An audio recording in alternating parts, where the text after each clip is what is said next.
name is Ashley Leek Bryant, and I'm an assistant professor at the University of North Carolina at Chapel Hill School of Nursing. Today I'm going to be speaking about the impact of patient-reported symptoms on physical function and quality of life in adults with acute leukemia. At ONS Congress, I was presented with the Victoria Mock New Investigator Award.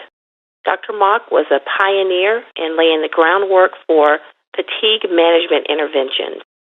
She was a symptom scientist with the focus of fatigue management, as well as she had a passion for mentoring nurses. So my program of research has focused on adults with acute leukemia. As you can see in this slide, leukemia is the second most common blood cancer, with more than 62,000 people who will be diagnosed in 2017. On the right-hand side, you'll see that the 5-year survival rate has increased from 1960 to now into 2000. The rate has increased from 14% to 62% with a 5-year survival rate, but we know that there needs to be more work done in symptom management and treatment modalities to increase the survival rate in this population. Fatigue is a common symptom among adults with acute leukemia. It is a persistent, distressing symptom. Oftentimes it leads to decreased functionality, social isolation, and poor quality of life. Systematic literature review led me to further investigate how we can assist adults with acute leukemia in management of fatigue during hospitalization. This slide here presents the work that has been done with the inpatient exercise studies in acute leukemia. As you can see, there have been 6 exercise studies in this population. The first being in 2008, which was a randomized controlled trial.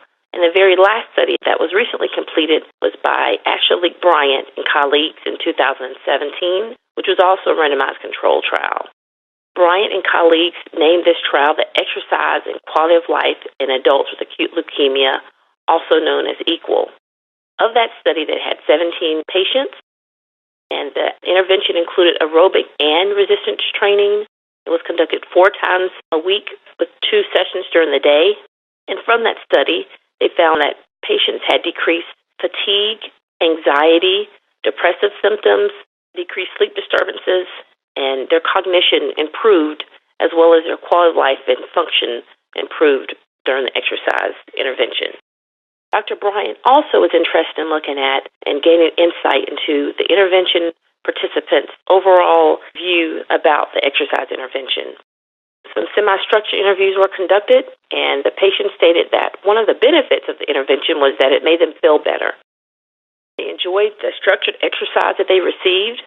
They felt that it gave them real power and motivated them. They felt that the timing of the exercise was important, and they appreciated that it needed to be scheduled.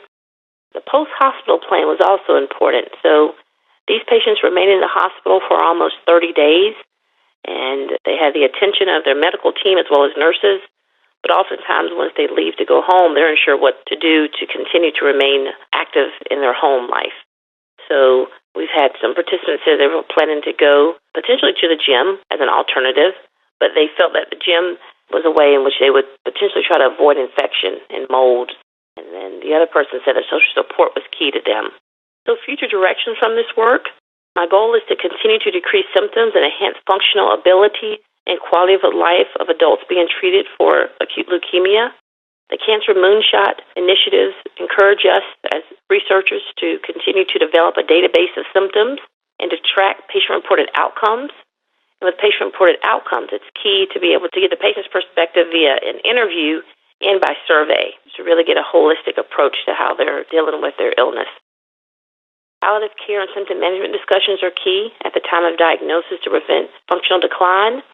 Understanding the physiological mechanisms of exercise is also a future direction of this work. And we need interventions that are less resource-driven, that are practical, and that use existing staff to deliver the intervention. That concludes my presentation.